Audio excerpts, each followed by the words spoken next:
فضول کیوں کہتے ہیں؟ ہمارا اردو والا فضول نہیں ہے یہ. اردو میں تو فضول بیکار چیز کو بولتے ہیں نا، فضول کا کام کر رہے ہو یعنی بیکار کام ہے. یہاں فضول جمع ہے فضل کی، چونکہ اسی طرح کا ایک معاہدہ قبیلہ جرہم کے اندر ہوا تھا، اور جن 4 اشخاص نے یہ معاہدہ کیا ان سب کے نام میں فضل آتا تھا. وہ 4 آدمی کون تھے؟ فضل بن حارث، فضل بن وداعہ، فضل بن فضالہ. تو یہ سارے کے سارے جو لوگ تھے ان کے نام میں آتا تھا فضل. تو وہ افراد جن کا نام فضل ہے ان لوگوں نے مل کر معاہدہ کیا اور حلف اٹھایا، اس لیے سو کہتے تھے حلف الفضول، یعنی وہ افراد جن کا نام فضل ہے ان کا معاہدہ. یہ اردو والا فضول نہیں ہے، یہ بلکہ بہت کام کا معاہدہ ہے جس کی وجہ سے مکے میں امن کا دور دورہ ہو گیا. آپ صلی اللہ علیہ وسلم کا دوسرا سفر شام، جب آپ کی عمر مبارک ہے 25 سال، اور یہ جو سفر شام ہے یہ تاریخ اسلام کا ایک ٹرننگ پوائنٹ ہے. 25 سال کی عمر ہے آپ صلی اللہ علیہ وسلم کی، اور حضرت سیدہ خدیجہ الکبریٰ رضی اللہ تعالی عنہ جو مکے کی انتہائی مالدار اور رئیس خاتون ہیں، جن کے تجارتی قافلے ملک شام کے لیے سفر کیا کرتے تھے، اور یہ باقاعدہ تجارتی قافلے روانہ کیا کرتی تھیں اور لوگوں کو ہائر کیا کرتی تھی کہ میرا قافلہ لے کر جاؤ اور سامان تجارت کو رخ کر کے آؤ. 2 مرتبہ کی بیوہ خاتون ہیں، 2 مرتبہ بیوہ ہو چکی ہیں، 40 سال آپ کی عمر ہے، اور آپ کسی ایک ایسے شخص کی تلاش میں ہیں جو صداقت، دیانت اور امانت کا پیکر ہو اور ان کا سامان ملک شام لے جا کر بیچے. اور حضور کا تو لقب ہی مشہور تھا صادق اور امین. حضور سے بڑا سچا کون اور امانت دار کون ہوگا؟ تو حضرت خدیجہ الکبریٰ رضی اللہ تعالی عنہ نے پیارے آقا صلی اللہ علیہ وسلم کو یہ درخواست پیش کی کہ آپ میرا قافلہ ملک شام لے کر جائیے، اور جو دوسروں کو نفع دیتی ہوں اس سے دگنا نفع میں آپ کو پیش کروں گی. پیارے آقا صلی اللہ علیہ وسلم نے جناب ابو طالب سے مشورہ کیا، انہوں نے کہا بالکل اچھی بات ہے، آپ سفر پہ روانہ ہو. حضرت خدیجہ الکبریٰ نے آپ کے ساتھ اپنا غلام میسرہ بھی کر دیا، اور اسے تاکید کی کہ بھائی تم نے ان کے ساتھ رہنا ہے، ان کی خدمت بھی کرنی ہے اور معاملات کو بھی دیکھنا ہے. اب پیارے آقا صلی اللہ علیہ وسلم جب سامان تجارت لے کر روانہ ہوئے تو ملک شام کا وہی شہر ہے بصرہ، جہاں آپ اپنے چچا کے ساتھ گئے تھے 13 سال پہلے جب 12 سال کی عمر تھی. اب جب گئے تو کتنی عمر ہے؟ زور سے بنائیں. 25 سال. 25 سال آپ کی عمر ہے. جب بصرہ پہنچے، اب جس راہب سے ملاقات ہوئی اس کا نام ہے نستورہ، نون سین توئیں واو را الف، نستورہ راہب. اس نے جب آپ صلی اللہ علیہ وسلم کو دیکھا تو میسرہ کو بلایا. میسرہ چونکہ جاتے رہتے تھے پہلے بھی، اور میسرہ کو بلا کر پیارے آقا صلی اللہ علیہ وسلم سے گفتگو کی کہ یہ کون ہیں، کہاں سے آئے ہیں. میسرہ نے بتایا کہ خاندان بنو ہاشم کے چشم و چراغ ہیں، ان کا نام محمد صلی اللہ علیہ وسلم ہے. تو نستورہ نے کہا کہ یہ کوئی عام شخصیت نہیں ہے، ان کے اندر مجھے وہ نشانیاں نظر آ رہی ہیں جو اللہ کے آخری نبی کی نشانیاں ہیں، اور یہ جس درخت کے نیچے اترے ہیں، اس درخت کے نیچے، جس درخت کے نیچے قیام کیا ہے، اترنے کا مطلب جہاں آپ نے پڑاؤ ڈالا ہے، جہاں آپ نے قیام کیا ہے، اس درخت کے نیچے آج تک نبی ہی پڑاؤ کیا کرتے ہیں. تو مجھے ان کے اندر یہ ساری نشانیاں نظر آ رہی ہیں، اور میں تمہیں یہ نصیحت کرتا ہوں کہ خبردار ایک لمحے کے لیے بھی تم ان سے جدا نہیں ہونا، انتہائی خلوص کے ساتھ ان کی خدمت کرتے رہنا، چونکہ اللہ نے ان کو خاتم النبیین ہونے کا شرف عطا فرمایا ہے. حضور کے اعلان نبوت سے پہلے لوگوں کو پتا تھا، کبھی اعلان نبوت نہیں کیا مگر پھر بھی یہ آخری نبی ہونے والے ہیں. کہ ایسی عظیم الشان ہمارے پیارے آقا کی شان ہے کہ حضور کی بعثت سے پہلے ہی اللہ نے نبیوں کے ذریعے لوگوں کو آگاہ کر دیا تھا کہ محمد کیا ہوں گے؟ خاتم النبیین ہوں گے، نبیوں میں سب سے آخری ہوں گے. ان کے بعد پھر کوئی آنے والا، ارے آئے گا کیوں، ضرورت ہی باقی نہیں رہتی ہے کسی کے آنے کی. قیامت تک کے لیے ان کی تعلیمات عام ہو جائیں گی، کسی نبی کی ضرورت باقی نہیں رہے گی۔ اور اس نے یہ بھی تمنا کی نستورہ نے کہ کاش میں اس وقت تک زندہ رہتا جب یہ اعلان نبوت کرتے، ابھی تو اعلان نبوت ہی نہیں کیا نا، کاش میں اس وقت تک زندہ رہتا جب یہ اعلان نبوت کرتے تو میں ان پر ایمان بھی لے کر آتا، ان کی بھرپور مدد بھی کرتا اور ان کے قدموں میں اپنی جان کو نچھاور کر دیتا۔ یہ حضور سے محبت ہے حقیقی اہل کتاب کی، جو واقعتاً اہل کتاب ہیں وہ حضور سے اس طرح محبت کا اظہار فرمایا کرتے ہیں۔ پیارے آقا صلی اللہ علیہ وسلم نے وہاں اپنی صداقت، امانت اور دیانت کے وہ جلوے دکھائے کہ آسمان دنیا نے اس سے پہلے ایسے نظارے کبھی نہیں دیکھے، اور حضور نے یہ بھی کر دکھایا کہ 2 نمبری سے نفع کمانا نہیں، کہ 2 نمبری کرو گے تو زیادہ نفع ملے گا، پھر وہی کثرت اور برکت کی بات ہے۔ سچ اور حق کے ساتھ اگر کوئی چیز فروخت کرو گے اللہ اس کے اندر بھی نفع عطا فرمائے گا، نفع میں برکت بھی عطا فرمائے گا۔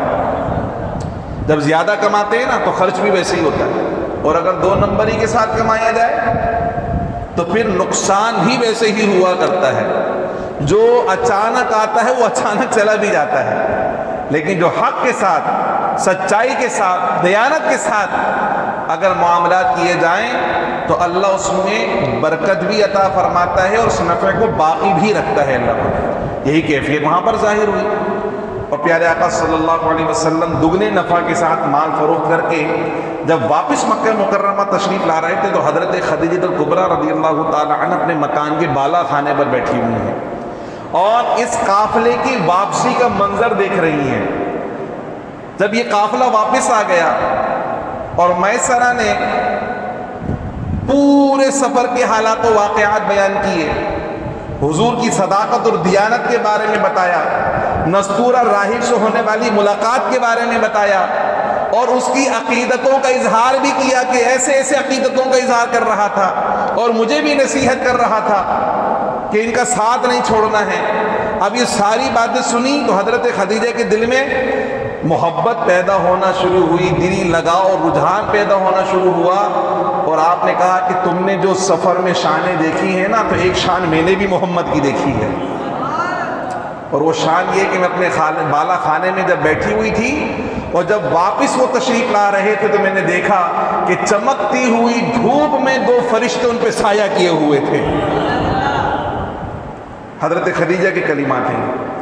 اب وہ خاتون جس کی عمر 40 سال ہو چکی ہے، 2 مرتبہ کی بیوہ، بڑے بڑے سردار اسے پیغام نکاح دے چکے ہیں، بڑے بڑے سردار، مالدار لوگ، میں انہیں منع کر دیا مجھے نکاح نہیں کرنا کسی سے، لیکن پیارے آقا صلی اللہ علیہ وسلم کی عظمت ایسے دل میں گھر کر گئی کہ خود نکاح کا پیغام بھیج دیا، خود نکاح کا پیغام بھیجا، جبکہ پتہ ہے کہ یہ در یتیم ہے، ان کے پاس تو مال بھی نہیں ہے، ان کے پاس تو اسباب بھی نہیں ہیں، اور میں اتنی مالدار خاتون ہوں۔ حضرت خدیجہ کو پتہ تھا کہ یہ مال و اسباب بہت چھوٹی سی چیز ہے، مگر جو شرافت، جو صداقت اور دیانت محمد مصطفیٰ میں ہے وہ اس کائنات کی تمام دولتوں سے زیادہ قیمتی شے ہے، اور حضور کے ساتھ جو نسبت انہیں ملے گی، ابھی اعلان نبوت نہیں لیکن ایسا شریف النفس انسان پورے مکے میں کوئی دوسرا نہیں تھا۔ حضرت خدیجہ الکبریٰ رضی اللہ تعالی عنہ نے جب پیغام نکاح بھیجا تو پیارے آقا صلی اللہ علیہ وسلم نے اپنے چچاؤں سے مشورہ کیا، اور مشورے کے بعد حضرت خدیجہ الکبریٰ رضی اللہ تعالی عنہ کے ساتھ پیارے آقا صلی اللہ علیہ وسلم کا نکاح طے ہو گیا۔ حضرت خدیجہ کی عمر کتنی ہے؟ 40 سال، اور حضور کی عمر کتنی ہے؟ پہلا نکاح ہے حضور کا، کون سا نکاح ہے؟ حضرت خدیجہ کا کون سا نکاح ہے؟ ہماری سوسائٹی میں کوئی نوجوان اگر یہ نکاح کرے تو لوگ اتنے تانے دیں گے، اتنے تانے دیں گے، اتنے تانے دیں گے، الامان والحفیظ، اب تجھے لڑکی نہیں مل رہی، کوئی عورت نہیں مل رہی، 2 دفعہ کی بیوہ سے نکاح کر رہا ہے، تیری جوانی کس کام کی، جوان آدمی ہے، کیا ہو گیا، کس چیز کی کمی تیرے اندر؟ ایک بوڑھی عورت سے نکاح کر رہا ہے، پتہ نہیں کیا کیا تانے اور باتیں نہیں ہوں گی۔ لیکن پیارے آقا صلی اللہ علیہ وسلم نے بھی اپنی سیرت سے ایک بات بتائی، اور حضور نے یہ بتایا کہ اگر میں صداقت، دیانت، امانت کا پیکر ہوں تو خدیجہ بھی شرم و حیا کی ملکہ ہیں۔ اس پورے مکے میں ایسی کوئی خاتون نہیں جسے طیبہ و طاہرہ کہا جاتا ہو۔ یہ لقب پوری خواتین مکہ میں اگر کسی خاتون کو ملا ہے تو حضرت سیدہ خدیجہ الکبریٰ کو عطا ہوا ہے۔ پورا مکہ اس زمانے میں آپ کو طیبہ اور طاہرہ کہا کرتا تھا۔ تو حضور جانے تو عالم صلی اللہ علیہ وسلم نے بھی نکاح کا ایک رتبہ اور مذہب بتایا ہے کہ اگر ایسی طیبہ و طاہرہ ملے تو بھلے 40 سال والی کیوں نہ ہو، نکاح کرنے میں فوقیت رکھنی چاہیے۔ ایسے رشتوں کو نہیں چھوڑنا چاہیے، جہاں پاکیزگی ہو، جہاں شرم و حیا ہو، جہاں طہارت ہو۔ پھر ایک حدیث شریف بھی آپ سے عرض کرتا چلو، اسی میں ہم آج گفتگو ختم کریں گے۔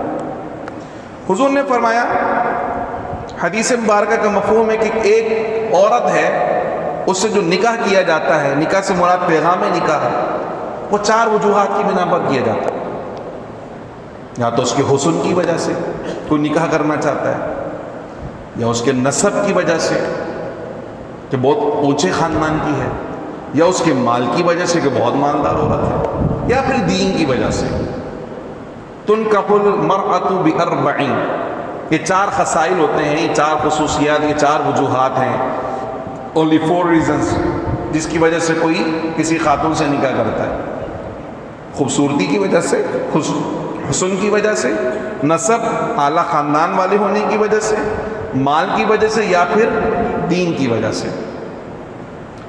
اب سرکار فرماتے ہیں کہ جو کسی عورت سے حسن کی وجہ سے نکاح کرتا ہے، اس کے حسن و جمال کی وجہ سے، تو یہ بہت گھاٹے کا سودا ہے۔ وہ اس لیے کہ حسن و جمال کبھی بھی باقی، عمر ڈھلتی ہے حسن بھی ڈھل جاتا ہے۔ اب جس رشتے کی بنیاد ایسی چیز پر پڑی ہے جو فانی اور ڈھلنے والی ہے، تو رشتہ کیسے باقی رہے گا؟ تو جیسے ہی حسن ختم ہوگا تو مرد کی رغبت بھی اس عورت کی طرف ختم ہو جائے گی۔ دوسرا حضور نے فرمایا اگر کسی عورت سے اس وجہ سے نکاح کر رہی تھی اونچے خاندان کی ہے، اعلیٰ خاندان کی ہے، تو سرکار نے فرمایا جو اس وجہ سے نکاح کرے پھر اللہ اسے ذلیل کرے گا، اس مرد کو۔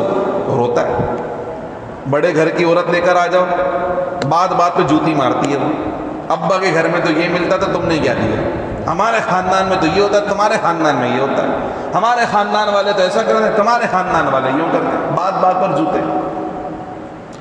سرکار نے فرمایا اگر کسی نے مال کی وجہ سے کسی عورت سے نکاح کیا تو اللہ اس کو مفلس کر دیتا ہے۔ اور ایسے ہی ہوتا ہے، پھر وہ بات بات پہ بیگم کے سامنے ہاتھ باندھا کھڑا ہوتا ہے، بیگم پیسے دے دو ذرا یہ کام کر لوں، بیگم پیسے دے دو وہ کام کر لوں، بیوی پیسے دے گی تو کام ہوگا، خود وہ ہڈ حرام ہو جاتا ہے اور بات بات پر رسوائی اس کا مقدر بن جاتی ہے۔ سرکار نے فرمایا تمہارے ہاتھ خاک آلود ہوں، اللہ کے بندو دین کو فوقیت دیا کرو۔ کس کو فوقیت دیا کرو؟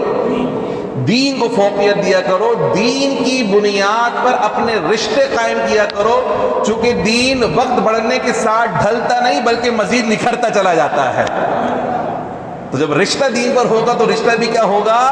نکھرتا چلا جائے گا۔ دین باقی ہے تو رشتہ بھی باقی رہے گا، دین حسین ہے تمہاری زندگی کا حسن بھی باقی رہے گا، دین مال سے زیادہ بہتر ہے تمہاری زندگی بہتر سے بہترین ہوتی چلی جائے گی۔ مگر ہماری سوسائٹی میں رشتے کی سب سے پہلی کڑی کیا ہوتی ہے؟ عورت کی طرف جائیں تو سب سے پہلے خوبصورت ہونی چاہیے، گورے رنگ کی ہونی چاہیے، بال لمبے لمبے ہونے چاہیے، کپڑے پہننے کا سلیقہ ہونا ہے، سب سے پہلے یہ چیز دیکھی جا رہی ہے۔ اس کی طبیعت، نیچر، فطرت کیا ہے، کسی کو اس سے کوئی پرواہ نہیں ہے۔ اچھا اگر خواتین کے لیے کام دیکھے جائے نا تو مردوں کے لیے کون سی؟ مرد کی بھی تو دیکھی جاتی جیب، مرد کا بھی مال، نوکری، گھر، سب چیزیں دیکھی جاتی ہیں، دکھنے میں بھی صحیح ہو اور مالدار بھی ہونا چاہیے، گھر بھی اپنا ہونا چاہیے، سرکاری نوکری ہونی چاہیے، اوپر کی آمدنی الگ سے ہونی چاہیے، اور 3 ڈیجٹس کے اندر کم سے کم سیلری ہونی چاہیے، بلکہ 4 ڈیجٹس کے اندر 5 ڈیجٹس میں سیلری ہونی چاہیے۔ یہ ساری چیزیں دیکھی جا رہی ہیں۔ افراط و تفریط، خرابیاں دونوں طرف ہیں۔ اور پھر ہوتا کیا ہے کہ ہم رو رہے ہیں جی بچوں کے رشتے نہیں ہو رہے، اور باباؤں کی دکانیں چمک رہی تھی، بندش ہوئی ہوئی ہے۔ ابے بندش تمہاری عقل کی ہوئی ہوئی ہے، رشتے کی نہیں، تمہاری عقل کی بندش ہوئی ہے۔ تمہیں پتہ ہی نہیں کہ بچوں کے رشتے کب کرنے اور کیسے کرنے۔ 18 سال کی عمر میں بچی کا رشتہ آ گیا، کہنے نہیں ابھی تو بچی پڑھ رہی ہے، ابھی تو میٹرک کے، ابھی انٹر کرے گی، انٹر کرے، ابھی تو بچی BA کرے، ابھی تو پڑھ رہی ہے بچی۔ اچھا جی، جب پڑھ لیا تو پھر وہ نہیں، اب ہمیں لمبے قد کا لڑکا چاہیے، اب ہمیں اتنی تنخواہ والا لڑکا چاہیے۔ نہیں جی، لڑکے میں اور لڑکی کی عمر میں ڈفرنس آ رہا ہے جی، 25 سال ہوئے نہیں لڑکی کو، اب رشتوں میں 10-10 سال کا ڈفرنس آ جاتا ہے۔ پھر اس کے لیے کوئی 25 سال کا لڑکا نہیں ملتا، پھر 35 سال کے آدمی کا رشتہ اس کے لیے آتا ہے۔ اور لڑکی جب 30 سال کی ہو جائے تو پھر ایک مرتبہ کے رنڈوے آدمی کا اس کے لیے آتا ہے، یعنی جس کی بیوی مر چکی ہوتی ہے اس کا رشتہ آتا ہے کہ بھائی اب یہ 4 بچے بھی سنبھالے اس کے، انتظار کرتے رہو۔ یہ غلطی کس کی طرف سے ہو رہی ہے؟ یہ بندش عقل کی ہے، رشتے کی بندش۔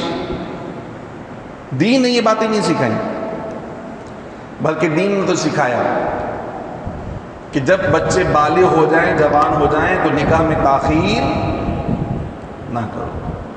خاص طور پہ کراچی میں، باقی گاؤں دیہات والوں کی بات نہیں کر رہا، ہمارے وہ ساتھی جلدی بچوں کی نکاح کر دیتے ہیں۔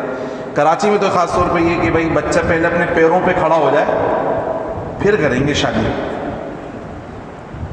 بچہ پیروں پہ کھڑا ہو جائے پھر کریں۔ ابھی جلدی کس بات کی؟ پیروں پہ تو کھڑا ہو جائے۔ ارے کھڑا ہو تو گیا، اور کیسے کھڑا ہوگا؟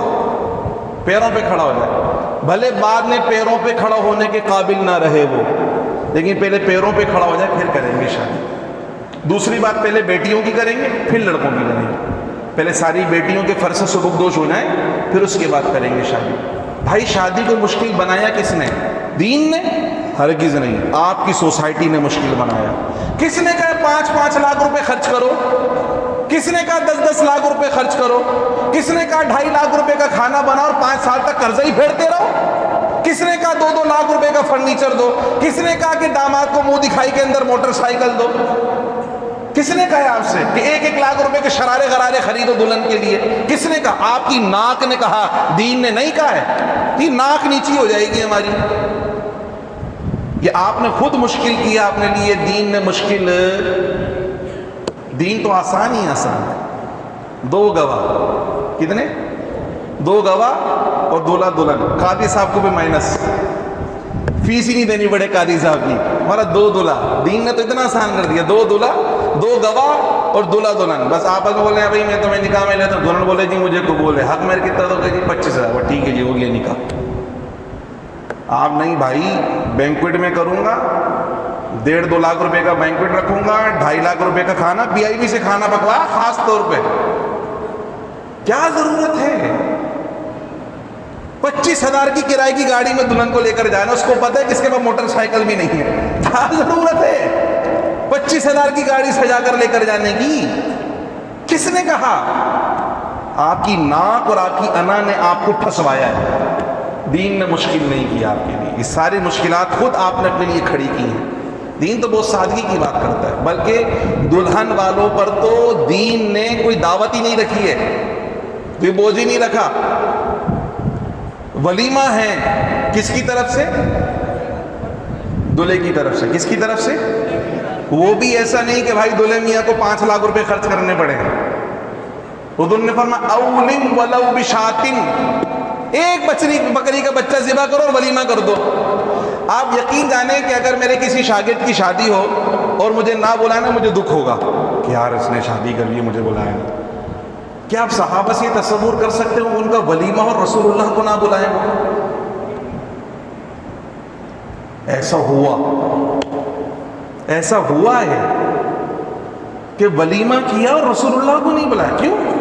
اولیم ولو بشاتن، حضور آبی کو تو فرمانے بکری کا بچہ ذبح کرا، 10 آدمیوں کو کھلا دیا، ہو گیا ولیمہ۔ محمدن کے ٹینٹ میں 1500 آدمی کا بندوبست نہیں کروایا سرکار، کسی ایک صحابی کا ولیمہ یا رسول اللہ کا ولیمہ بنائے؟ یہ آپ لوگوں نے مشکل کھڑی کر رکھی ہے۔ خدا کے واسطے اگر اماں ابا سدھر جائیں نا تو بچوں کی زندگی آسان ہو جائے۔